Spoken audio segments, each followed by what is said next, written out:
When I announced my pregnancy, my mother-in-law said, "Abort it before you curse our family with a defective child."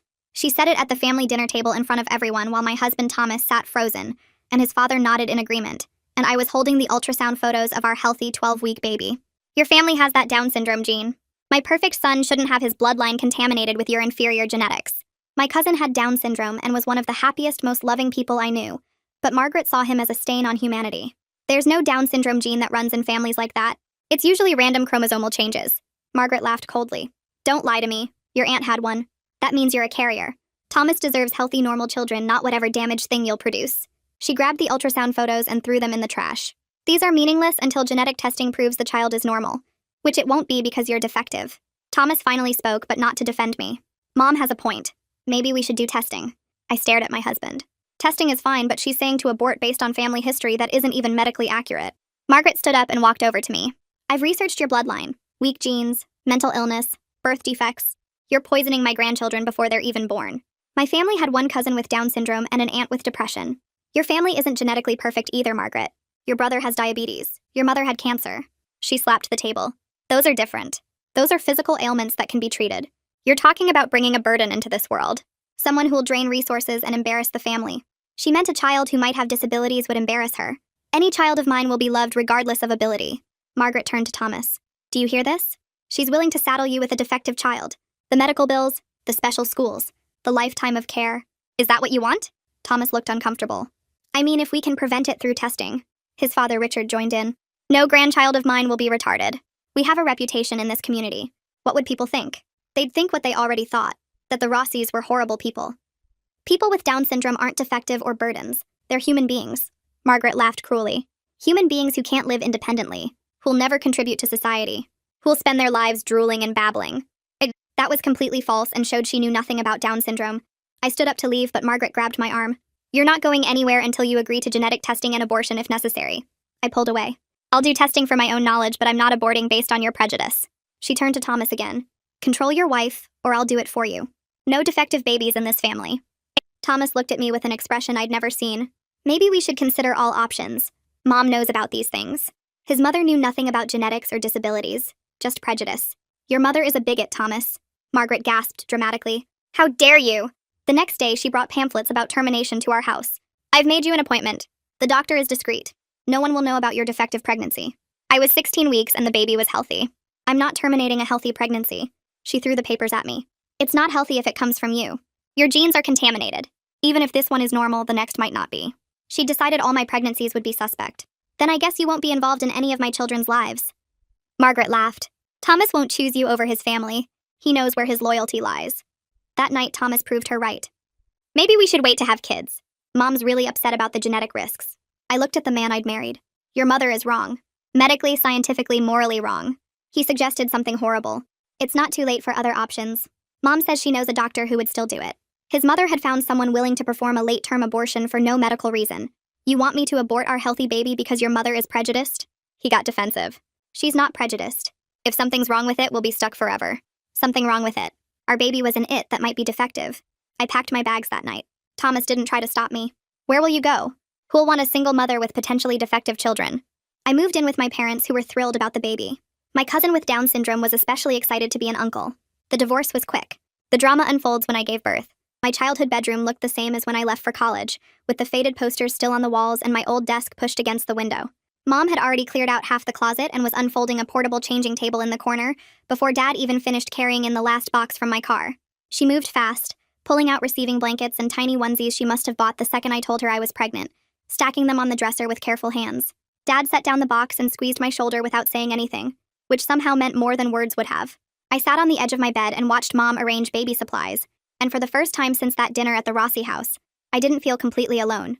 The doorbell rang around 7, and I heard Roman's voice downstairs, louder and more excited than usual.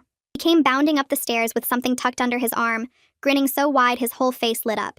He held out a stuffed gray elephant with floppy ears and a red ribbon around its neck. "For the baby," he said, pressing it into my hands. I picked it myself at the store. The lady said elephants are good luck. I looked at the elephant, and then at Roman's hopeful face, and something inside me just broke open. Happy tears, the kind I hadn't cried in what felt like forever, streamed down my cheeks while Roman hugged me carefully, patting my back like I was fragile. "You're going to be the best mom," he said. and I'm going to be the best uncle. I believed him completely. My phone started ringing the next morning before I even got out of bed. Thomas's name lit up the screen and I let it go to voicemail, pulling the covers over my head. He called again 20 minutes later, then again an hour after that. By the end of the first day, I had 7 missed calls. I finally listened to the messages that night while Mom made dinner downstairs. His voice sounded strained, apologizing but not really apologizing. I know you're upset, but we should talk about this reasonably. Mom's just worried about us, about the future. Maybe I said things wrong, but you have to understand the pressure I'm under. The next message was more defensive. You can't just leave like this. We need to discuss our options like adults. I'm trying to see your side, but you're being stubborn. By day 3, the messages shifted tone again. Mom thinks we should all sit down together and clear the air. She wants to help us through this. Can you at least call me back? I deleted each one after listening, feeling my anger build with every word he didn't say. He never once admitted that what he suggested was wrong, never acknowledged calling our baby an it, or agreeing with his mother's demands to abort. Every message framed it like I was the unreasonable one, like I was overreacting to legitimate concerns instead of running from cruelty. The final message came on day 7. Mom really wants to talk to you directly. She thinks there's been a misunderstanding. Can you please just hear her out? I blocked his number right there, sitting on my childhood bed with the stuffed elephant Roman gave me on my lap. The law office of Webster and Associates occupied the 2nd floor of a brick building downtown, with a waiting room that smelled like coffee and old books. Gideon Webster was younger than I expected, maybe 40, with gray starting at his temples and sharp eyes that seemed to take in everything at once. He listened without interrupting while I told him the whole story, from Margaret's demand at the dinner table to Thomas suggesting late-term abortion to his parting shot about no one wanting a single mother with defective children. I watched his expression shift from professional neutral to barely contained anger. What they did constitutes emotional abuse, he said, leaning forward with his hands clasped on the desk. Margaret's coercion attempts, Thomas's threats and manipulation, his family's harassment, this creates a documented pattern that family courts take very seriously. The fact that he suggested terminating a healthy pregnancy at 16 weeks based solely on his mother's prejudice, that's going to matter. He pulled out a yellow legal pad and started taking notes. Thomas's exact words about the baby being defective, his mother finding a doctor willing to perform an unnecessary late-term procedure. These details are crucial. This isn't just about divorce. It's about protecting your child from people who've already demonstrated they view them as less than human. Explained that custody arrangements would heavily favor me given Thomas's abandonment and his family's documented hostility toward the pregnancy. We're going to file for full physical and legal custody with supervised visitation only, and we're going to make sure Margaret Rossi is never allowed near your child without explicit court approval. Hearing a legal professional confirm that what happened was genuinely terrible, not just me being oversensitive or hormonal like Thomas implied, made something tight in my chest finally loosen. You did the right thing leaving, Gideon said, and we're going to make sure you and your baby are protected. 3 days later, Margaret showed up at my parents' house. I was upstairs resting when I heard the doorbell, then raised voices from the front porch. Dad's voice was firm and cold in a way I'd never heard before. You're not welcome here, Margaret. You need to leave. Her voice carried through the window. I have a right to discuss the situation with my daughter-in-law. This is a family matter. She's not your daughter-in-law anymore, and you have no rights here. Leave now. I heard her try to push past him, her heels scraping on the porch, and Dad's voice rose. I said leave. You're trespassing. Mom appeared in my doorway, phone already in her hand. I'm calling the police. Stay up here.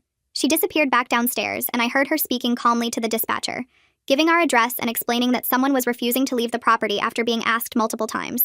Margaret's voice got louder, more shrill. You can't keep me from my grandchild. I have rights. That baby is a Rossi.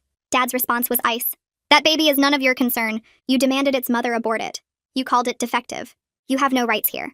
The police arrived within 10 minutes, and I watched from my bedroom window as 2 officers escorted Margaret off the property, her face red and twisted with rage. She kept yelling about her rights, about family, about how I was poisoning everyone against her. The officers put her in the back of the patrol car and talked to Dad and Mom on the porch for another 20 minutes, taking notes. Dad went to the courthouse the next morning and filed for a restraining order. The temporary order was granted that same day. The ultrasound room was dim and cool, with the monitor angled so I could see the screen clearly. I was 18 weeks now, and the technician squeezed gel on my belly before pressing the wand against my skin. The baby appeared on the screen immediately, so much bigger than at 12 weeks, with a clearly defined head and body and tiny fingers I could actually count. The technician measured and clicked, taking images from different angles, and her voice was warm when she spoke. Baby's developing beautifully. All the measurements are exactly where they should be. Heart rate is perfect. No signs of any abnormalities. She showed me the 4 chambers of the heart, the spine, the brain, each part forming exactly as it should. Everything looks completely healthy. Julie Nelson, my new pediatrician, came in after the ultrasound to review the genetic screening results I'd done at 16 weeks. She was older, maybe 60, with gray hair and steady hands that moved confidently through the papers on her clipboard. Your screening came back with very low risk for all chromosomal conditions, including Down syndrome. The baby's development is perfect. She pulled up a chair and looked at me directly. I understand your former mother-in-law has some concerns about genetic inheritance. I want to explain why her understanding is medically inaccurate. She went through it point by point, explaining that Down syndrome is caused by random chromosomal changes during cell division, not inherited genes passed down through families. Having a cousin with Down syndrome doesn't make you a carrier. It doesn't increase your risk. The condition your mother-in-law described simply doesn't exist in the way she thinks it does. She offered to write a detailed letter for Gideon documenting the baby's health and the medical impossibility of Margaret's claims. Sometimes people need to see official documentation to understand they're wrong. I'm happy to provide that for your legal case. Gideon called me 4 days after the ultrasound, his voice tight with barely controlled anger. Thomas's lawyer just sent over divorce papers. You need to see these terms. He read them to me over the phone and I felt my face get hot. The papers demanded paternity testing before Thomas would agree to any financial support and included a clause stating Thomas would have no financial responsibility if the baby was born with significant disabilities. They're actually trying to write an escape clause based on your child's health. This is one of the most insulting sets of terms I've ever seen. He was already drafting a countermotion. We're including evidence of the Rossi family's harassment, Margaret's coercion attempts, Thomas's suggestion of late-term abortion, and his abandonment when you were 16 weeks pregnant. We're going to fight for full custody and substantial child support based on his emotional abuse and his family's documented pattern of harassment. He explained that Thomas's attempt to avoid responsibility for a child with disabilities would work against him in court. Judges don't look kindly on parents who try to opt out of supporting their children based on health conditions. This shows exactly who he is, and it's going to help our case significantly. We spent an hour going through every detail, building a timeline of Margaret's behavior and Thomas's complicity. The restraining order against Margaret, her violation attempts, Thomas's continued defense of her actions, all of this creates a picture of a toxic family environment that your child needs protection from. Gideon's voice was firm. We're not just getting you a divorce. We're making sure your daughter is safe from these people. Esther Major's therapy office was on the ground floor of a converted house, with soft lighting and comfortable chairs that didn't feel clinical. She was maybe 50, with kind eyes and a calm presence that made it easy to talk. I'd booked twice weekly sessions because I couldn't sleep, couldn't stop replaying that dinner table scene, couldn't stop hearing Thomas call our baby an it. The first session, I cried for 45 minutes straight while Esther handed me tissues and listened. Your grief is valid, she said. You're mourning the man you thought you married and discovering he's someone different under pressure. She helped me understand that Thomas's inability to stand up to his mother wasn't a flaw I could have fixed with patience or love. This is who he is. His cruelty revealed his true character, not a temporary lapse. People show you who they are in crisis, and he showed you clearly. The sessions became a place where I could separate the relationship I thought I had from the reality of what it actually was. You loved the version of Thomas who existed when his mother wasn't involved, when there was no real test of his loyalty. But that version wasn't complete. The man who suggested aborting your healthy baby because his mother demanded it, that's also him. That's the real him. Esther never let me minimize what happened or make excuses for his behavior. He chose his mother's prejudice over your child's life. That's not something you caused or could have prevented. That's his choice, and it tells you everything you need to know. By the end of the second week, I was sleeping better, eating regularly again, starting to accept that the marriage ending wasn't my failure. It was his. Roman asked me at Sunday dinner if he could come to my next ultrasound appointment. I want to see the baby on the screen. I want to see my niece or nephew moving around. Mom and Dad exchanged a look, and I realized they were tearing up. Of course you can come, I said. I'd love that. The 20-week ultrasound was scheduled for the following Tuesday, and Roman took the morning off from his job at the grocery store. He sat in the chair next to the exam table, leaning forward to see the monitor. His whole face lit up with excitement. The technician smiled at him while she moved the wand across my belly. There's the baby. You can see the head here and the body, and look, the baby's moving. Roman gasped like he'd seen something magical. The baby kicked on screen and he grabbed my hand. Did you see that? The baby kicked. He asked a million questions. What's that part? Is that the heart? How big is the baby now? Can the baby hear us? The technician answered each one patiently, showing him different angles, explaining what each measurement meant. Can I have copies of the pictures? I want to keep them in my wallet. She printed out extra images and Roman held them carefully, studying each one like it was precious art. I'm going to be the best uncle, he told the baby through my belly. I'm going to teach you everything. The technician wiped her eyes and I realized she was crying. Sorry, she said. That was just really sweet. Watching Roman's pure joy, his genuine excitement about being part of this baby's life, I realized this was what family support actually looked like. Not demands and threats and coercion. Just love. The certified letter arrived at my parents' house 6 days after the restraining order was issued. Mom brought it up to my room with a worried expression. It's from Margaret. I opened it carefully, already knowing this was a violation. Inside were 20 pages of printed articles about genetic testing, termination procedures, and prenatal screening. Margaret had highlighted sections in yellow and written notes in the margins. See, this proves genetic risks are hereditary. Testing is essential before committing to pregnancy. Late termination is medically justified in these cases. None of the articles actually supported her claims. Most were from questionable websites, and the legitimate medical sources she'd included directly contradicted her interpretation. One article specifically stated that Down syndrome is not inherited through family lines. I took photos of every page and sent them to Gideon. He called back within an hour. This is a clear restraining order violation. She's not allowed to contact you in any way, and she sent a certified letter directly to your address. I'm adding this to our legal file and notifying the court immediately. The judge reviewed the violation 2 days later and extended the restraining order for another year. Ms. Rossi, you were explicitly ordered to have no contact with the plaintiff. This letter constitutes direct contact and continued harassment. Any further violations will result in jail time. Do you understand? I wasn't in the courtroom, but Gideon told me Margaret tried to argue that she was just sharing important medical information. The judge shut that down immediately. The restraining order is clear. No contact means no contact. Consider this your final warning. The prenatal class met every Thursday evening in a conference room at the hospital, with folding chairs arranged in a circle and a cheerful instructor named Sandra. I walked in nervous, the only person there alone, but Sandra welcomed me warmly and introduced me to the group.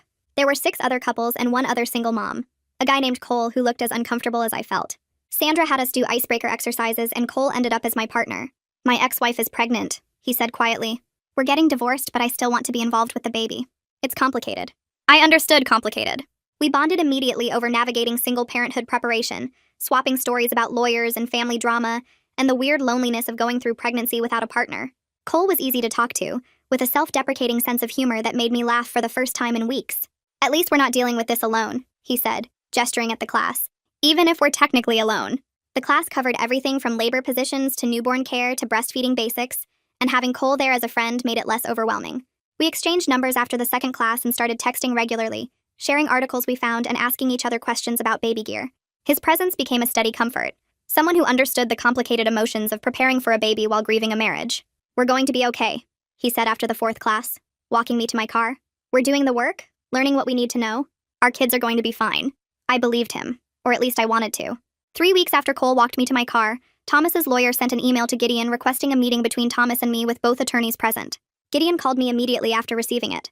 His voice was careful when he asked if I wanted to consider it. I sat at my parents' kitchen table staring at my phone and feeling my stomach tighten. The last time I'd seen Thomas was the night I packed my bags while he sat on our couch asking who would want me. Gideon said we didn't have to agree to anything, and that these meetings sometimes made things worse instead of better. I thought about it for 2 days before calling him back and saying yes. Mom looked worried when I told her. Dad asked if I was sure and reminded me that Thomas had his chance to be decent and chose his mother instead. But I needed to hear what Thomas had to say. Needed to know if any part of the man I married still existed under Margaret's control. The meeting happened on a Thursday afternoon at a conference room in a building downtown that neither lawyer's office used. Neutral territory that belonged to nobody. I arrived 10 minutes early with Gideon and we sat in hard plastic chairs in the waiting area until Thomas showed up with his lawyer. Thomas looked terrible in a way that surprised me. His suit hung loose like he'd lost weight and his face had a grayish tone that made him look sick. Dark circles under his eyes suggested he wasn't sleeping. His lawyer was a sharp woman in her 50s who shook hands with Gideon and nodded politely at me without smiling. We all walked into the conference room together and sat on opposite sides of a long table. The room smelled like cleaning products and the fluorescent lights hummed overhead. Thomas kept his eyes on the table for the first few minutes while his lawyer reviewed the purpose of the meeting. Then he finally looked up at me. He started by saying he was sorry for how things happened.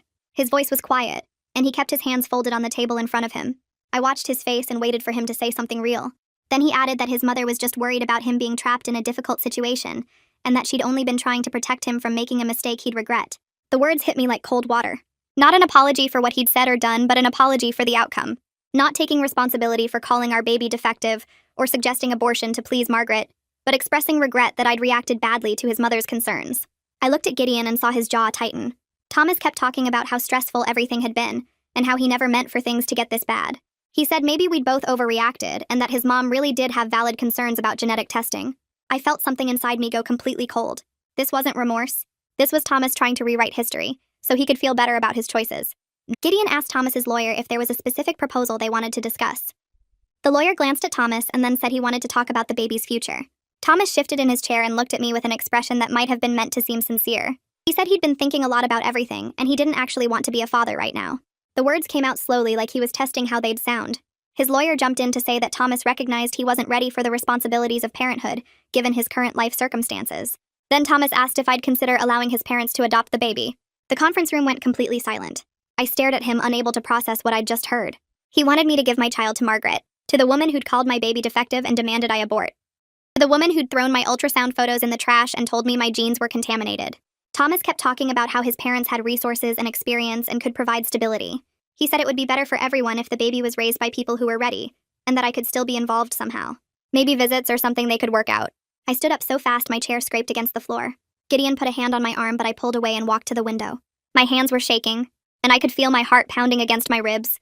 The audacity of Thomas sitting there suggesting I hand my daughter over to his mother made me so angry I couldn't form words. Behind me, I heard Gideon's voice cold and sharp, telling Thomas's lawyer that this meeting was over. He said we were done negotiating anything beyond basic divorce terms and child support. Thomas tried to say something, but Gideon cut him off and said if Thomas wasn't interested in being a father, then he could sign away his rights. But there was absolutely no scenario where Margaret Rossi would ever have custody of my child. I heard chairs moving and papers shuffling. Gideon touched my shoulder gently and said we were leaving. I walked out of that conference room without looking back at Thomas.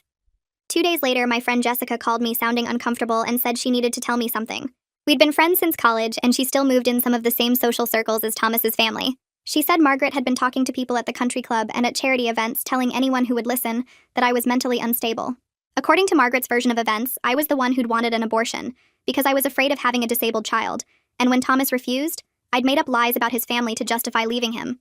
Now I was trying to trap Thomas with a baby and demanding money while spreading horrible rumors about Margaret who'd only ever tried to help me. Jessica said most people seemed to believe Margaret because she was calm and sympathetic when she told the story, while I wasn't around to defend myself. She said Margaret was painting herself as the concerned mother-in-law trying to protect her son from a manipulative, unstable woman. The rumors were so completely backwards from reality that I almost laughed. Margaret had turned the truth inside out and made herself the victim. I told Gideon about the rumors during our next meeting. He leaned back in his chair and said Margaret was building a narrative to protect herself and Thomas from social consequences. He said it was actually helpful in a legal sense because it showed her pattern of manipulation and dishonesty. Then he said something that made my stomach drop. He told me I needed to document everything and get written statements from everyone who was at that family dinner. We needed proof of what Margaret actually said and did before memories faded or people changed their stories. He asked if there was anyone from Thomas's family who might be willing to tell the truth. I thought about Thomas's younger sister who'd sat at that dinner table looking horrified but silent. Her name was Mira, and we'd always gotten along well before everything fell apart. She was 6 years younger than Thomas and had always seemed uncomfortable with Margaret's controlling behavior.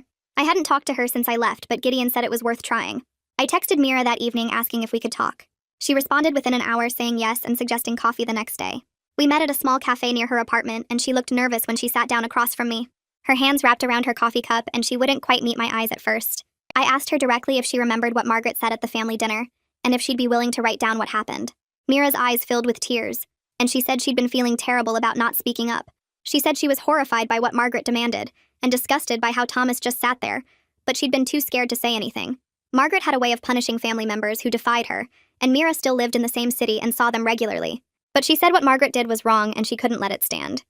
She agreed to provide a written statement about everything she witnessed that night. She described Margaret grabbing the ultrasound photos and throwing them away. She remembered Margaret saying I should abort before I cursed the family with a defective child. She documented Richard's comment about not wanting a disabled grandchild, and Thomas's suggestion that his mother had a point. Her statement was detailed and specific, and she signed it in front of a notary the following week. Gideon said her testimony would be crucial evidence that Margaret did demand I abort the baby. At 24 weeks pregnant, I was sitting in Mom's kitchen one afternoon when I felt the baby kick strongly for the first time. It wasn't the little flutters I'd felt before, but a real solid movement that made me gasp. Mom looked up from chopping vegetables and asked what was wrong. I put my hand on my belly and felt another kick and started crying. Mom dropped the knife and came over, putting her hand next to mine on my stomach. She waited quietly, and then her eyes went wide when she felt the baby move. She started crying too and pulled me into a hug, telling me she remembered when she was pregnant with me and felt me kick for the first time.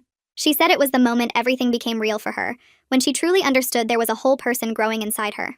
Dad came home from work an hour later and found us still sitting at the kitchen table with our hands on my belly. Mom made him put his hand there too, and we all waited until the baby kicked again. Dad's face lit up and he started talking to my stomach in this soft, gentle voice, welcoming his grandchild and promising to teach them how to fish and fix cars and all the things he'd taught me. I felt overwhelmed sitting there with both my parents talking to my daughter and realized she was going to know this kind of love from the moment she was born. She'd never experienced Margaret's coldness or Thomas's weakness because I'd chosen to protect her from that toxicity.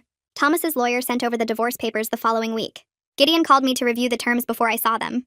The child support amount was minimal, barely enough to cover basics, and clearly calculated to give Thomas the least possible financial obligation. The custody arrangement gave Thomas only supervised visitation until the child turned 5 years old, with the possibility of requesting expanded rights after completing parenting classes and anger management. Gideon said the terms made it clear Thomas wanted as little responsibility as possible. It hurt seeing it written out in legal language that my daughter's father had no interest in actually being her father. But Gideon pointed out that the custody terms actually protected my daughter from the Rossi family's toxicity. Supervised visitation meant Margaret could never be alone with her, and I'd have primary control over my child's life. Gideon said we could push for better child support, but the custody arrangement was actually more favorable than what we might get if we went to court. Thomas was essentially giving up his rights while maintaining a legal connection. I signed the papers after Gideon added language strengthening the supervision requirements and clarifying that Margaret was never allowed contact with the child without my explicit written permission. Around 26 weeks, I started having panic attacks about giving birth. I'd wake up at 3 in the morning with my heart racing and my chest tight, imagining Margaret somehow showing up at the hospital. The restraining order was in place, but I kept picturing her pushing past security, or Thomas bringing her despite the legal consequences. The fear got so bad I started avoiding thinking about the birth at all, which Esther said wasn't healthy. During our next therapy session, she helped me create a detailed birth plan that included hospital security protocols. We wrote down exactly who was allowed in the delivery room and made a list of people who were absolutely forbidden. Esther suggested I meet with the hospital social worker to discuss my concerns and set up protections. I scheduled a meeting the following week and explained the entire situation to a kind woman who took notes and promised to flag my file. Julie coordinated with the hospital to add security alerts, so anyone from the Rossi family trying to access the maternity ward would trigger an immediate response. Having concrete plans in place helped ease some of the anxiety, though I still had nightmares about Margaret's face appearing in the delivery room. Roman called me one evening sounding excited and said he'd signed up for a class on infant CPR and baby safety at the community center. He wanted to be a helpful uncle and know how to take care of his niece properly. I felt my throat tighten listening to him talk about learning to support a baby's head and recognize choking hazards. His dedication and pure excitement about becoming an uncle made me ashamed I'd ever doubted that people with Down syndrome were capable of meaningful relationships and responsibilities. Roman was going to be a better uncle than Thomas would ever be a father. He finished the class 3 weeks later and showed me his certificate with obvious pride. He'd scored perfectly on the final test, and the instructor had complimented his careful attention to detail. Watching him demonstrate proper CPR technique on a baby doll, I realized Margaret's entire worldview was built on ignorance and hate. Roman was capable and loving and excited to help raise my daughter, while Thomas couldn't even commit to supervised visits. The divorce was finalized when I was 28 weeks pregnant. Gideon called to say the judge had signed off on all the terms, including the child support amount he'd negotiated up from Thomas's initial offer, and the supervised visitation requirements. Thomas had to complete parenting classes and anger management before being allowed any unsupervised time with the baby. The settlement included the clause about Margaret never having contact without my explicit written permission. Gideon said it was done and I was legally free from Thomas. I sat in my childhood bedroom after hanging up the phone and put my hand on my belly, feeling the baby move. My daughter would grow up knowing her parents were divorced before she was born, but she'd also grow up surrounded by people who loved her unconditionally. That seemed like a fair trade. Margaret tried to interfere one more time 2 weeks later. Julie's office called me sounding concerned and said someone claiming to be my mother had contacted them asking about my test results and due date. The receptionist had been suspicious because the voice didn't match the emergency contact information, and the questions seemed off. She'd refused to give any information and reported the attempted HIPAA violation to Julie, who immediately called me. I knew it was Margaret. She was still trying to get information about my pregnancy, still trying to exert control. Julie filed a formal complaint with the medical board and contacted the authorities about the violation. Gideon used the incident to file for a permanent restraining order that would extend to my child after birth. We went before the judge 3 days later with documentation of Margaret's escalating harassment pattern, including the letter violation and now the attempted medical records breach. The judge granted the permanent restraining order and warned Margaret that any contact with me or my child would result in immediate arrest and jail time. Margaret's lawyer tried to argue she was just a concerned grandmother, but the judge cut him off and said concerned grandmothers don't violate restraining orders and impersonate patients' mothers to access private medical records. I found a small apartment 2 blocks from my parents' house and signed the lease the same week. Dad showed up with his truck and 3 guys from my prenatal class, including Cole, who'd become a real friend over the past few weeks. We carried boxes up 2 flights of stairs and assembled furniture while I directed traffic from the couch where Mom had parked me with strict orders to rest. Cole struggled with the crib instructions, and we both laughed about how neither of us expected to be doing this without our partners. The apartment was modest, with worn carpet and a kitchen barely big enough to turn around in, but it was mine and nobody could tell me what to do here. I painted the nursery walls a soft yellow and hung green curtains Mom had sewn, creating a peaceful space that felt nothing like the cold perfection Margaret would have demanded. Dad installed extra locks on the door and a peephole, practical safety measures that made me feel protected. By the end of moving day, I was exhausted but satisfied, surrounded by half-unpacked boxes and people who actually cared about me and my baby. At my 30-week appointment, Julie's face got serious when she checked my blood pressure. She took it 3 times and then told me the numbers were higher than she liked, and I needed to come back in 2 days for monitoring. The stress of everything had caught up to me physically, and my body was showing the strain. She put me on modified bed rest, which meant no work and minimal activity, just resting and trying to keep my blood pressure down. Mom took time off from her job at the library to stay with me during the day, making me healthy meals and timing my blood pressure readings every few hours. Roman came over after his shift at the grocery store where he bagged groceries and helped stock shelves, settling in to watch movies with me and keep me company. He'd bring snacks and tell me about his day, and his presence was surprisingly calming during a time when I felt anxious about every little change in my body. We watched comedies and he'd laugh at all the jokes, his joy infectious enough to distract me from worrying about preeclampsia and early labor. Julie monitored me closely over the next 2 weeks, and my blood pressure gradually came back down to safer levels, proving that rest and support actually worked. My phone buzzed with a text from a number I didn't recognize, and I almost ignored it until I saw Thomas's name in the message. He'd gotten a new number to get around my blocks and was texting to say his mother was hurt that I wouldn't let her be involved, and that I was being vindictive by keeping her grandchild away from family. The audacity of him still defending her after everything she'd done made my hands shake with anger. I took a screenshot of the message for Gideon and then blocked the new number, amazed that Thomas still didn't understand that Margaret's behavior had earned these consequences. She'd demanded I abort my baby, called my family defective, violated a restraining order, and tried to access my medical records illegally. His inability to hold his mother accountable for any of it told me everything I needed to know about why our marriage had failed. He'd chosen her over me and our child repeatedly, and now he was surprised I didn't want her anywhere near my daughter. I sent the screenshot to Gideon with a note about the contact, and he responded that he'd document it as harassment. Thomas would never get it, and I was done trying to make him see reality. Cole called a few days later sounding nervous and asked if I wanted to come to his baby shower that his sister was throwing. I hadn't expected an invitation since we'd only known each other a few months, but he said I was one of his closest friends now, and he wanted me there. His sister lived in a nice house across town, and when I arrived with Mom, the place was full of Cole's family members who welcomed me like I belonged there. His sister hugged me and introduced me to everyone, explaining that I was Cole's friend from prenatal class who understood what he was going through. She pulled me aside later while we were eating cake and told me she was glad Cole had someone who got it, someone who knew what it felt like to prepare for a baby alone after a marriage fell apart. She gave me her number and said to call if I ever needed anything, whether it was advice or just someone to talk to who understood. The kindness from these near strangers hit me hard after months of cruelty from my ex-husband's family. Cole's family asked about my due date and my plans and seemed genuinely interested, treating me with warmth and respect. I watched Cole open gifts and laugh with his relatives and felt grateful I'd found this friendship when I needed it most. Mom and I started a childbirth education class at the hospital where she'd be my birth partner since Thomas had abandoned that role. We practiced breathing techniques on yoga mats while the instructor walked us through different labor positions. Mom held my hand and counted breaths with me, patient and steady through all the exercises. During a break, she told me stories about when she was pregnant with me, how Dad had panicked and driven too fast to the hospital, and how she'd labored for 18 hours before I finally arrived.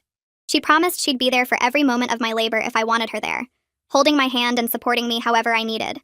The instructor praised Mom for being such an attentive birth partner, and I realized I wasn't actually doing this alone even though Thomas had left. I had my mother's steady support and love, which was worth more than a husband who couldn't stand up to his own mother. We practiced different positions for managing contractions, and Mom wrote down notes about what seemed to work best for me. Other couples in the class had partners who looked nervous or uncomfortable, but Mom was calm and confident, ready to help me through whatever came. At 34 weeks, Julie did an ultrasound and confirmed the baby was head down in perfect position for delivery. Everything looked great for a normal birth, and Julie reviewed my birth plan, adding detailed notes to my chart about the security concerns regarding the Rossi family. She flagged my file so that hospital security would be notified if anyone from that family tried to access the maternity ward. The hospital social worker came in afterward to meet with me and discuss my rights as a patient, and the protocols they had in place to protect people from unwanted visitors. She explained that I could have a security guard stationed outside my room during labor and delivery if I wanted, and that no one would be given any information about me or my baby without my explicit permission. They'd dealt with family situations like mine before, and took patient safety seriously. I signed forms authorizing only specific people to visit me and receive information, a list that included my parents, Roman, and a few close friends, but absolutely no one from the Rossi family. The social worker assured me they'd enforce my wishes, and that Margaret wouldn't get anywhere near me or my baby. Knowing the hospital had my back made me feel safer about the actual birth. I woke up one morning at 35 weeks with sharp pains in my belly that sent me into immediate panic. I was convinced I was going into early labor and grabbed my phone to call Mom with shaking hands. She came over within minutes and started timing the contractions, watching the clock while I breathed through the discomfort. After 20 minutes of timing, she told me they were Braxton Hicks, practice contractions that were normal and didn't mean real labor. I felt stupid for overreacting, but Mom just laughed and said every first-time mother panicked over Braxton Hicks at some point. We ended up laughing together about my panic, and she made me tea while explaining how to tell the difference between practice contractions and real ones. At my next therapy session with Esther, I admitted I was terrified of the actual birth and of becoming a mother, scared I wouldn't know what to do, or that something would go wrong. Esther helped me work through the fear, and acknowledged that it was completely normal to be scared while also being excited. She reminded me that women had been giving birth forever, and that I had good support and medical care. The fear didn't go away completely, but talking about it made it feel more manageable. and Thomas's sister reached out through social media with a long private message saying she'd cut contact with Margaret over how she'd treated me. She apologized again for not speaking up at that awful family dinner and said she couldn't stay silent anymore about her mother's cruelty. She asked if she could be part of the baby's life someday, acknowledging that she understood if I said no but hoping I'd consider it. I read the message 3 times trying to decide if she was genuine or if this was some scheme from Margaret. I wrote back cautiously saying we could revisit the conversation after the baby was born, once I saw whether she actually maintained her boundaries with Margaret. I told her I appreciated the apology, but needed to see consistent action over time before trusting her around my daughter. She responded thanking me for even considering it, and promising she was serious about standing up to their mother. Her rebellion against Margaret gave me a tiny bit of hope that not everyone in that family was completely lost, though I stayed guarded about her intentions. Roman surprised me by organizing a baby shower with help from my parents and Aunt Camelia. I walked into my parents' house thinking we were just having Sunday dinner, and found the living room full of people and decorations. Cole was there with his sister. Friends from prenatal class had come, and even Gideon's wife showed up with a beautifully wrapped gift. The house was filled with people who actually loved and supported me, celebrating my daughter's upcoming arrival with genuine joy. Roman had made a banner that said, "Welcome baby girl," in careful letters and had organized games and food. Everyone brought gifts and shared advice and stories, treating me like family even though some of them barely knew me. I thought about the shower Margaret would have thrown if things had been different, how it would have been about her and her expectations and her vision of the perfect grandchild. This celebration was about welcoming my daughter exactly as she was, with people who would love her no matter what. I cried happy tears when Roman gave a little speech about being excited to be an uncle and promised to teach his niece everything he knew. The contrast between this loving celebration and the Rossi family's cruelty couldn't have been clearer. At 36 weeks, I had everything ready and was just waiting for labor to start. The nursery was complete with the crib assembled and tiny clothes washed and folded in the dresser. I'd packed my hospital bag and installed the car seat and read all the baby care books. My body felt huge and uncomfortable. My back ached constantly, and I couldn't sleep well anymore. But underneath the physical discomfort was a strange sense of peace. I'd built a life that didn't include Thomas or his toxic family, and I was surrounded by people who would love my daughter for exactly who she was. At my therapy session, Esther pointed out how much I'd grown from the devastated woman who'd first come to her office months ago.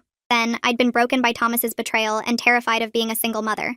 Now I was confident in my choices and excited to meet my daughter, supported by people who actually cared about me. I'd left a marriage that was destroying me and created something better in its place. Esther was right about the growth, even though I hadn't really noticed it happening gradually over all these months. I woke up at 3 in the morning to a pain that squeezed my entire belly like someone was wringing out a towel. This wasn't the practice contractions I'd been having for weeks. This was real labor, and my daughter was coming. I grabbed my phone and called Mom, trying to keep my voice steady even though my hands were shaking. She answered on the first ring like she'd been waiting for this call, telling me she'd be there in 10 minutes and to time the contractions. Dad's voice came through in the background saying he was calling the hospital to let them know we were coming. The contractions were already 5 minutes apart and lasting almost a minute each, which meant things were moving fast. I grabbed the hospital bag I'd packed weeks ago and sat on the edge of my bed, breathing through another wave of pain that made my whole body tense. Mom arrived and helped me down to the car, her arm around my waist as another contraction hit halfway down the stairs. She drove carefully but quickly through the empty pre-dawn streets while I gripped the door handle and tried to remember the breathing techniques from class. Dad had already called ahead, so when we pulled up to the emergency entrance, a nurse was waiting with a wheelchair. They took me straight up to labor and delivery, bypassing all the normal check-in procedures. The nurse at the desk confirmed my name had been removed from the public patient directory, and security had been notified about the restraining order against the Rossi family. They'd flagged my file so anyone trying to get information about me or visit would be stopped immediately. Knowing those protections were in place, they got me into a delivery room and checked my progress, confirming I was already 6 centimeters dilated, and this baby was definitely coming today. Contractions kept coming harder and closer together, each one feeling like it might split me in half. Mom held my hand and coached my breathing just like we'd practiced, her steady presence keeping me grounded when the pain got overwhelming. She wiped my forehead with a cool cloth and reminded me to relax between contractions, her voice calm and reassuring. The morning crawled by in a blur of pain and breathing, and Mom's voice guiding me through each wave. Cole texted after Mom sent him an update, saying he was rooting for me and couldn't wait to meet the baby. Roman sent a voice message that made me cry, his excited voice saying he couldn't wait to be an uncle and meet his niece or nephew. The labor and delivery nurse was kind and professional, never once asking where my husband was or making me feel less than for being alone. She treated me with respect and dignity, checking on me regularly and explaining everything that was happening. By early afternoon, the contractions were coming so fast I couldn't catch my breath between them, the pain so intense I couldn't think about anything else. Mom stayed right beside me the entire time, never leaving even when I squeezed her hand so hard I probably bruised it. The nurse checked me again and said it was time to push, helping me into position while Mom supported my shoulders. I pushed through contraction after contraction, exhausted and in more pain than I'd ever experienced, but determined to meet my daughter. After what felt like forever, but was actually about an hour of pushing, I felt a sudden release of pressure and heard the most beautiful sound I'd ever heard. My baby's cry filled the room and the nurse lifted her up, this tiny, perfect person covered in vernix and blood. They placed her directly on my chest and the world stopped. Everything I'd been through, all the pain and betrayal and fear, disappeared the moment I looked at her face. She had dark hair plastered to her head and my nose, and she was absolutely perfect. Mom was crying and taking pictures, her hands shaking as she captured the moment. The nurse helped clean the baby while she stayed on my chest, and I couldn't stop staring at her tiny fingers and perfect little face. She was healthy and normal and beautiful, everything Margaret said she wouldn't be. I named her Lily after my grandmother, the woman who'd taught me what unconditional love looked like. The nurse recorded her time of birth as 5:47 in the evening after 14 hours of labor. Lily looked up at me with dark eyes, and I felt something shift inside my chest, a love so fierce and protective it took my breath away. This was my daughter, and I would do anything to protect her from people like Thomas and Margaret. Mom leaned over to kiss Lily's head, tears streaming down her face as she whispered welcome to her granddaughter. Nurse took Lily to weigh and measure her while I delivered the placenta and got stitched up, but I kept my eyes on my daughter the whole time. 7 pounds, 3 ounces, and 20 inches long, completely healthy and perfect. They wrapped her in a blanket and gave her back to me, and I held her against my chest, feeling her warmth and hearing her little breathing sounds. It was everything Margaret had tried to take from me, this perfect moment with my perfect daughter. Julie came to check on us a few hours later, examining Lily thoroughly while explaining everything she was checking. She confirmed Lily was completely healthy with excellent APGAR scores and no signs of any genetic conditions. Julie made a point of noting in the chart that the baby showed no characteristics of Down syndrome, creating official medical documentation that proved Margaret's prejudice had been completely baseless. She wrote detailed notes about Lily's normal muscle tone, facial features and reflexes, everything that Margaret had insisted would be wrong. I felt a surge of satisfaction knowing there was now official proof that Margaret had been wrong about everything. Julie smiled at me and said Lily was one of the healthiest newborns she'd seen this month, thriving and alert and absolutely perfect. But mostly I just felt overwhelmed with love for my daughter, this tiny person who was depending on me for everything. Lily made little sounds and moved her hands, and I couldn't stop touching her soft skin and counting her fingers and toes. Mom took more pictures and sent them to Dad and Roman, sharing the news that Lily had arrived safely. My phone buzzed with Thomas's number and my stomach clenched, the brief moment of peace interrupted by his intrusion. I handed the phone to Mom without looking at the message, not wanting his negativity to touch this perfect moment. She read it and her face tightened. Then she typed out a response with basic information and attached a single photo. His reply came back almost immediately, and Mom's expression went from tight to furious. She showed me the screen where Thomas had typed asking if it was normal, using that dehumanizing language even now. My blood pressure spiked and the nurse noticed, asking if everything was okay. I explained briefly about my ex-husband, and she made a note in my chart, then suggested we turn off my phone for now to let me rest. Mom texted Gideon about Thomas's question, and he responded saying to document everything as evidence of his unfitness for custody. Mom sent one final message to Thomas saying all future communication had to go through lawyers, then she blocked his number again. I focused back on Lily, refusing to let Thomas ruin this day. She was sleeping peacefully in my arms, completely unaware of the drama surrounding her existence. This was my daughter, and she deserved better than a father who couldn't even ask about her without using cruel language. The next morning, Roman came to visit, and watching him meet Lily was one of the most beautiful moments of my life. He washed his hands carefully and sat in the chair beside my bed, his movements slow and gentle. I placed Lily in his arms and showed him how to support her head, and he held her like she was made of glass. He talked to her softly, telling her he was her Uncle Roman, and he was going to teach her everything he knew. His face was full of wonder and love as he looked down at her. This person Margaret had called a burden, showing more capability and tenderness than Thomas ever had. Lily made a little sound and Roman's whole face lit up with joy. He told her about the mobile he'd bought for her room and promised to come visit her all the time. Mom took pictures of them together, capturing this moment between uncle and niece. I started crying watching them, thinking about how Margaret had called Roman a stain on humanity, while he was showing more humanity than anyone in the Rossi family possessed. He was going to be an amazing uncle, present and loving and engaged in ways Thomas would never be as a father. Roman stayed for an hour, completely focused on Lily, and asking questions about how to help once we got home. He wanted to know her schedule and what supplies we needed and how he could be useful. This was the person Margaret thought shouldn't exist, showing more love and responsibility than her own son. When he finally handed Lily back to me, he kissed her forehead gently and promised he'd see her soon. After he left, Mom and I both cried happy tears about how perfect that visit had been. That afternoon, a flower delivery arrived at the nurse's station, and my heart dropped when they brought them to my room. The card said they were from Margaret, and I didn't even need to read the message to know it would make me angry. Mom opened the card and her face went red as she read it out loud. Margaret had written that she forgave me and wanted to meet her granddaughter, framing the entire situation like I was the one who'd done something wrong. The audacity of her acting like she was being gracious by forgiving me when she was the one who demanded I abort my healthy baby made me shake with rage. I told the nurse to remove the flowers immediately, and she took them without question, clearly used to family drama in the maternity ward. I called down to the hospital security to confirm no one from the Rossi family had tried to visit, and they assured me the restraining order was in effect and being enforced. Margaret's name was flagged in their system, and she'd be escorted off the property if she showed up. The security officer said they took these situations seriously, and I shouldn't worry about unwanted visitors. Knowing the hospital was protecting us helped calm my racing heart, but I was still furious that Margaret had found out about the birth and tried to insert herself. She probably had someone watching my social media, or had called around to local hospitals. Mom suggested we not post anything publicly about Lily until we were safely home, and I agreed. I wasn't going to give Margaret any more information or opportunities to interfere. This was supposed to be a joyful time, and she was trying to ruin it with her manipulation and victim playing. I focused on Lily instead, holding her close and reminding myself that Margaret had no power over us anymore. The next few days were a struggle with breastfeeding that I hadn't expected. Lily would latch and then pull away crying, and I couldn't figure out what I was doing wrong.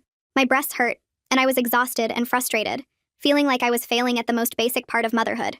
The lactation consultant came to my room and spent hours with us, showing me different positions and techniques. She was patient and encouraging, never making me feel stupid for not knowing what to do. Mom sat with us through the sessions, offering support and reminding me that it was okay if breastfeeding didn't work out. She told me stories about struggling with nursing when I was born, how it had taken weeks to figure out. The consultant said Lily had a slightly shallow latch and showed me how to help her get more of the breast in her mouth. We tried different holds and positions, and slowly things started to improve. By day 4, Lily and I had found our rhythm, and feeding became less of a battle and more of a bonding time. I felt proud of myself for pushing through the difficulty instead of giving up, for advocating for the help I needed. Mom praised me for my persistence, and the lactation consultant said I was doing great. It was a small victory, but it felt huge after all the challenges I'd faced. Lily was gaining weight and producing wet diapers, all signs that she was getting enough milk. The nurse said we could go home the next day if everything continued going well, and I felt both excited and terrified about leaving the safety of the hospital. We brought Lily home when she was 5 days old, and Dad had transformed my apartment into a fortress. He'd installed extra locks on the door and a security camera at the entrance, making sure we'd know if anyone tried to approach. He'd also set up the nursery completely, assembling furniture and organizing all the baby supplies. The apartment felt safe and ready for Lily's arrival. Roman showed up within an hour of us getting home, unable to wait any longer to see his niece in her new space. He'd bought her a mobile with elephants that played soft lullabies, and he hung it over her crib himself. Watching him carefully position it at the right height and test the music made my heart swell. My family was welcoming Lily with such pure joy and love, creating a foundation of support that would carry her through life. Dad gave me a quick tutorial on the security system, and Mom helped me set up a feeding station in the nursery. Roman sat on the floor organizing Lily's toys and books, talking to her about all the things they'd do together. This was what family was supposed to look like. People showing up and helping and loving without conditions or judgment. I knew I'd made the right choice leaving Thomas when I looked around my apartment and saw the people who actually cared about me and my daughter. Margaret had been wrong about everything, but especially about what made a family valuable. The first week home was brutal in ways I hadn't anticipated. Lily woke up every 2 hours to feed, and I was so exhausted I could barely think straight. Mom stayed over most nights, taking the baby for a few hours so I could sleep in longer stretches. She'd bring Lily to me for feedings and then take her back, changing diapers and rocking her while I rested. Cole stopped by with meals his sister had cooked, understanding without being told that I needed practical help more than advice. He'd hold Lily while I ate, talking to her softly about his own baby who'd be arriving in a few months. His sister had sent enough food for several days, casseroles and soups that I could heat up quickly. I was running on adrenaline and love, discovering reserves of strength I didn't know I had. Every time I wanted to cry from exhaustion, I'd look at Lily's perfect face and find the energy to keep going. Mom kept telling me it would get easier, that these early weeks were the hardest, but they'd pass quickly. Roman came over after work each day, giving me a break to shower or nap while he watched Lily. He was so gentle and careful with her, supporting her head and talking to her constantly. I'd wake up from naps to find him reading her books or singing songs, completely engaged with his niece. This was my new normal, exhausting and overwhelming, but also filled with more love than I'd ever experienced. Lily was worth every sleepless night and every moment of difficulty. I was building a life for us that was based on love and support, not control and prejudice. Thomas and Margaret had no place in this world I was creating, and I was okay with that. A week after we got home, Gideon called to tell me Thomas's lawyer had sent a formal request for paternity testing before Thomas would agree to pay child support. He explained it was Thomas's legal right, even though the request felt like another insult on top of everything else. I agreed to the test immediately because I knew without any doubt that Lily was Thomas's daughter, and I wanted the legal obligation established as quickly as possible. We scheduled the appointment at a certified facility where they swabbed Lily's cheek and mine, and the whole process took less than 10 minutes. The results came back 2 weeks later confirming what I already knew, that Thomas was Lily's biological father, and legally required to begin support payments. His lawyer sent another message requesting minimal visitation to start, supervised visits only, and I agreed through Gideon because I wanted Lily to have the option of knowing her father, even if he was a terrible person. 3 weeks after Lily was born, Gideon forwarded me a letter from Margaret's attorney demanding grandparent visitation rights. The letter claimed I was alienating her from her grandchild without cause, and that she had a legal right to a relationship with Lily. I felt my blood pressure spike reading Margaret's twisted version of events where she was the victim of my vindictiveness. Gideon spent the next week preparing a detailed response that included documentation of every instance of harassment, every coercion attempt, every violation of the restraining order. He attached Julie's medical records proving that all of Margaret's claims about genetic defects were scientifically false, and he included statements from witnesses at that original family dinner. The hearing was scheduled for a month later, and I showed up with Gideon while Margaret sat across the courtroom with her expensive lawyer looking confident. The judge reviewed all the evidence, listened to both sides, and denied Margaret's petition completely. He warned her attorney that any further legal harassment would result in sanctions against both of them, and Margaret's face went red with anger as she stormed out of the courtroom. At Lily's 2-week pediatrician appointment, Julie did a complete examination and confirmed that Lily was thriving perfectly. She'd gained back her birth weight plus extra, and all her reflexes and responses were exactly what they should be. Julie asked how I was doing emotionally and physically, and I admitted I was exhausted beyond anything I'd ever experienced, but also happier than I expected to be. She nodded like she understood completely, and told me about a postpartum support group for single mothers that met at the hospital every Wednesday evening. I started attending the following week, and I met other women navigating parenthood alone for various reasons. Some were divorced like me, others had partners who died or left, and we all understood the unique challenges of doing this without the support we'd expected to have. The group became a lifeline where I could talk honestly about the hard parts without judgment. Thomas's first supervised visitation happened when Lily was 3 weeks old at a family court facility with observation rooms. I sat behind a one-way window watching as a supervisor brought Lily into the room and placed her in Thomas's arms. He held her stiffly like she might break, his whole body tense and uncomfortable. For 30 minutes, he just sat there not talking to her or engaging with her at all, occasionally shifting his position but mostly staring at the wall. When the time was up, he handed Lily back to the supervisor with visible relief. The supervisor told me afterward that Thomas had mentioned needing to work up to longer visits, that he wasn't ready for more time yet. I drove home with Lily sleeping in her car seat and realized with complete clarity that Thomas was never going to be a real father to her. He was going through the motions because the court required it, not because he wanted a relationship with his daughter. Roman asked if he could babysit so I could go to my therapy appointment with Esther, and I hesitated before agreeing because it felt like such a big responsibility. I left detailed instructions and my cell phone number and mom's number, and I rushed through my session worried about how things were going. When I got home an hour later, I found Roman sitting on the floor with Lily on a blanket, singing to her softly while showing her a picture book about animals. He'd changed her diaper without any problems and fed her a full bottle of the milk I'd pumped that morning. Lily was completely content, and Roman was beaming with pride at being trusted with his niece. I tried to pay him for babysitting, but he protested, saying family doesn't charge family. I insisted because I wanted him to understand that his help had real value and that his time mattered, and he finally accepted the money with a shy smile. Margaret made one final attempt to contact me by showing up at my parents' house on a Saturday afternoon when she knew I visited on weekends. Dad saw her car pull up through the front window and called the police immediately, while Mom moved me and Lily into the back bedroom. The officers arrived within minutes and found Margaret on the front porch demanding to see her grandchild. They arrested her right there for violating the restraining order, and she spent a night in jail before posting bail the next morning. The judge called a hearing and extended the restraining order for 5 more years, with a stern warning that any further violations would result in serious jail time, not just overnight stays. Margaret's lawyer tried to argue that she was just a grandmother who wanted to meet her grandchild, but the judge cut him off and said the restraining order existed for documented good reasons. I returned to my job at the marketing firm when Lily was 8 weeks old, nervous about how I'd manage everything. My boss had held my position like she promised, and told me she was flexible about my hours if I needed to leave for pediatrician appointments or emergencies. Mom agreed to watch Lily during the day at her house, and I set up a pumping schedule during my breaks to maintain my milk supply. The juggling act of working motherhood was harder than I expected, rushing to pump every 3 hours and worrying about Lily all day. Cole's sister heard I was looking into daycares for the future, and recommended a place near my apartment that her friends' kids attended. I started touring facilities on weekends, looking for somewhere that felt safe and nurturing for when I was ready to make that transition. 2 months after his first visit, Thomas completed his required parenting classes, and his lawyer filed a request for expanded visitation time. Gideon pulled the attendance records and discovered Thomas had missed 3 scheduled visits without calling ahead or rescheduling. At the hearing, Gideon argued that Thomas's inconsistency showed he wasn't ready for unsupervised time with an infant, that he couldn't be trusted to show up reliably. The judge reviewed the records and agreed to maintain supervised visits only, denying the request for expansion. Thomas looked relieved rather than disappointed when the judge made the ruling, and I realized he'd filed the motion because someone told him he should, not because he actually wanted more time with Lily. He was doing the absolute minimum the court required and nothing more. At Lily's 3-month checkup, Julie commented on how alert and social she was, tracking faces and responding to voices. She was meeting all her developmental milestones ahead of schedule, rolling over early and holding her head up strongly. Julie noted everything in her chart with obvious pleasure, and she mentioned what a happy baby Lily was. Roman had visited almost daily since she was born, and Lily's whole face lit up whenever he walked into the room. Sitting in Julie's office watching her document Lily's perfect health, I thought about Margaret's predictions of a damaged, burdensome child who would drain resources and embarrass the family. Margaret had been completely wrong about everything, and Lily was thriving surrounded by people who loved her unconditionally. A friend from my support group mentioned that her cousin was single and looking to meet someone, and she asked if I'd be interested in being set up. The idea of dating felt strange with a 3-month-old baby, but it also felt empowering to even consider romance on my own terms. I met him for coffee one afternoon when Mom was watching Lily, and he knew up front that I was a single mom and said he was fine with that.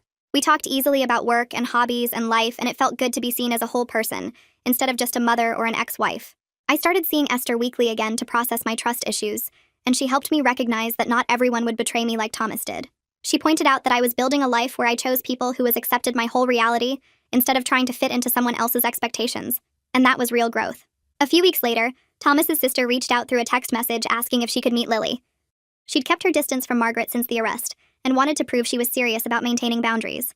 I talked to Gideon first, and he said supervised visits were fine as long as I felt comfortable, so I agreed to meet at the park near my apartment on a Saturday morning. Mira arrived right on time carrying a small gift bag, and she looked nervous when she approached the bench where I sat with Lily in her stroller. She knelt down to Lily's level and spoke softly, telling her what a beautiful baby she was, and then she looked up at me with tears in her eyes. She apologized again for not speaking up at that family dinner, admitting she'd been a coward when I needed someone to defend me. I told her I appreciated the apology, but actions mattered more than words, and she nodded and said she understood completely. Lily grabbed her finger and smiled, and Mira lit up at the simple gesture. We spent an hour at the park with her pushing Lily on the baby swings and asking questions about her schedule and personality, and she never once mentioned Margaret or made excuses for the family's behavior. Over the following months, she proved reliable, texting before visits and respecting when I said no to certain requests. She sent photos to Margaret, apparently, but she never tried to facilitate contact or guilt me about the restraining order. By the time Lily was 5 months old, I trusted her enough to let her babysit for an hour while I ran errands, and she handled it perfectly. The letter arrived from Margaret's lawyer on a Tuesday afternoon when I was feeding Lily her bottle. The return address made my stomach drop, but I opened it with steady hands, curious what new manipulation she'd attempt. The letter wasn't a legal demand or threat, just 2 pages of Margaret claiming she was the real victim in this situation. She wrote that I'd turned her son against her, destroyed her family, and stolen her only grandchild out of vindictive spite. She claimed that someday I'd regret denying Lily a relationship with her grandmother, that I was depriving my daughter of family connections she deserved. The letter painted Margaret as a concerned grandmother whose love was rejected, completely rewriting history to erase her demand that I abort my baby. There was no acknowledgement of what she'd actually said or done, no recognition that her prejudice and cruelty had caused this separation. I read it twice and felt absolutely nothing except relief that Lily would never be subjected to this woman's toxic worldview. I texted Gideon a photo of the letter, and he called me back within minutes. He said to keep it as documentation but not to respond in any way, that Margaret was trying to create a paper trail to make herself look reasonable. He noted that she'd carefully avoided making any demands or threats that would violate the restraining order, showing she understood the legal consequences of further harassment. I filed the letter in my growing folder of Margaret documentation and went back to feeding Lily, grateful that my daughter would grow up surrounded by people who loved her unconditionally, instead of with conditions and prejudice. Cole and I planned a joint party for our baby's 6-month milestones, renting a pavilion at the park and inviting both our families and friends. His son was a week older than Lily, but they'd been photographed together since birth, 2 babies who'd never know their parents were once married to other people. Cole's sister brought decorations, and my mom made a cake, and we had about 30 people show up to celebrate these 2 kids who represented new beginnings for both of us. Lily wore a little dress with butterflies, and Cole's son had a tiny bow tie, and we took about 100 photos of them sitting together on a blanket. Roman was in his element, entertaining both babies and making them laugh with silly faces and sounds. Cole's family had fully embraced me over the past months, including me in their Sunday dinners and holiday plans, and my family had done the same for Cole. We'd become each other's support system in a way that felt more solid than romance, built on shared experience and mutual respect. During the party, Cole's sister joked that we should just get married for the tax benefits, and we both laughed because our friendship was too valuable to complicate with romance. He understood the challenges of single parenting in a way my married friends didn't, and I understood his complicated feelings about his ex-wife in a way his family couldn't. We texted almost daily about baby milestones and parenting struggles, and we'd established a routine of trading babysitting so each of us could have occasional kid-free time. Watching our families blend together at the party, I realized this friendship had become one of the most valuable relationships in my life. Lily started solid foods right after turning 6 months, and Roman was completely fascinated by the entire process. He'd come over during feeding times to watch me prepare the baby cereal and mashed vegetables, asking questions about portions and textures and timing. He wanted to try feeding her himself, So I showed him how to hold the tiny spoon and scrape excess food off her chin, and he took to it immediately. He'd make airplane noises and silly faces to get Lily to open her mouth, celebrating every successful bite like it was a major achievement.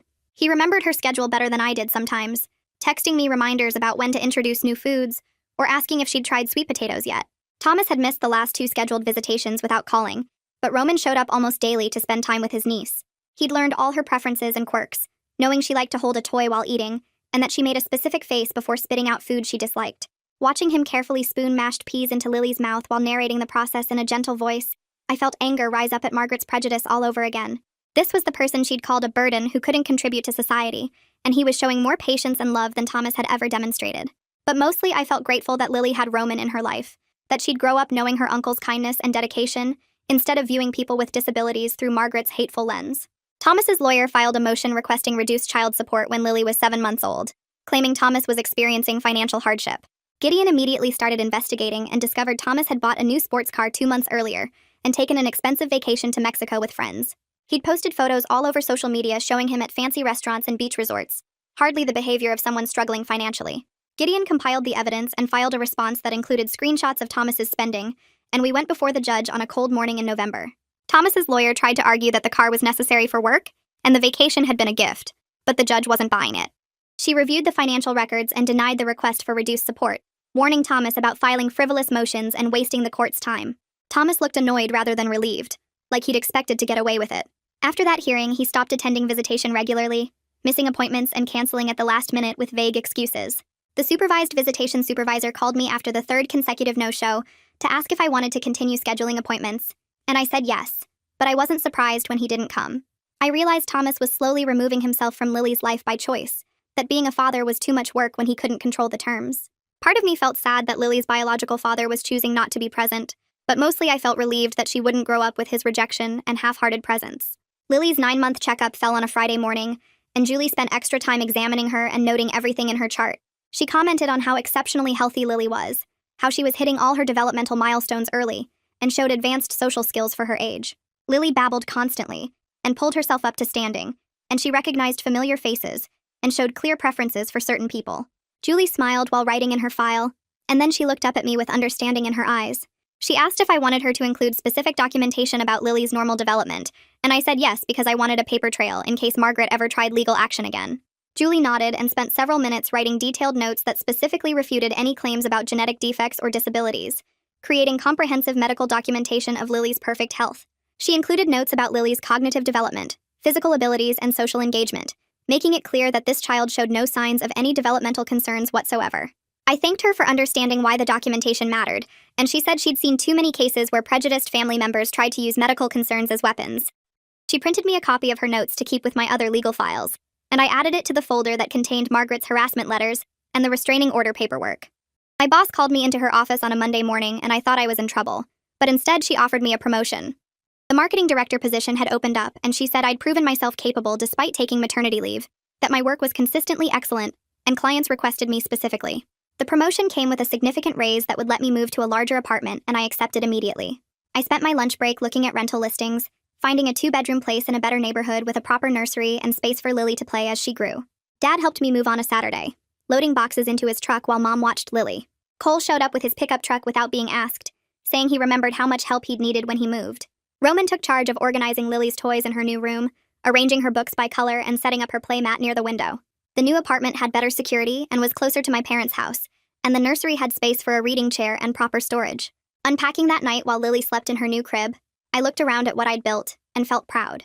My life looked nothing like I'd planned when I married Thomas, with his big house and promises of a perfect family. But this was better than I'd imagined, built on my own choices and hard work, instead of trying to fit into someone else's vision. Thomas missed 6 consecutive scheduled visitations without calling or rescheduling, and Gideon said we had grounds to file for termination of his parental rights based on abandonment. I thought about it for a week, considering whether Lily might want a relationship with her biological father someday, but ultimately decided that growing up with his rejection would hurt more than never knowing him. Gideon filed the motion, and we got a court date for January, right after Lily's first birthday.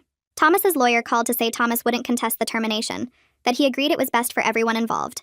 The hearing was brief, just 10 minutes before a judge who reviewed the visitation records and Thomas's lack of involvement. She asked Thomas directly if he understood he was giving up all parental rights permanently, and he said yes without hesitation. She asked if he understood this meant no contact with the child and no obligation for child support, and again he said yes. He looked relieved when the judge signed the papers, like a burden had been lifted, and I felt sad for Lily that her biological father was choosing to walk away completely. But I also felt grateful she wouldn't grow up with his half-hearted presence, with a father who saw her as an obligation rather than a gift. The judge terminated his rights and released him from support obligations, and Thomas left the courtroom without looking at me or asking about Lily. Roman came over that evening and asked if Lily could call him Uncle Roman when she started talking.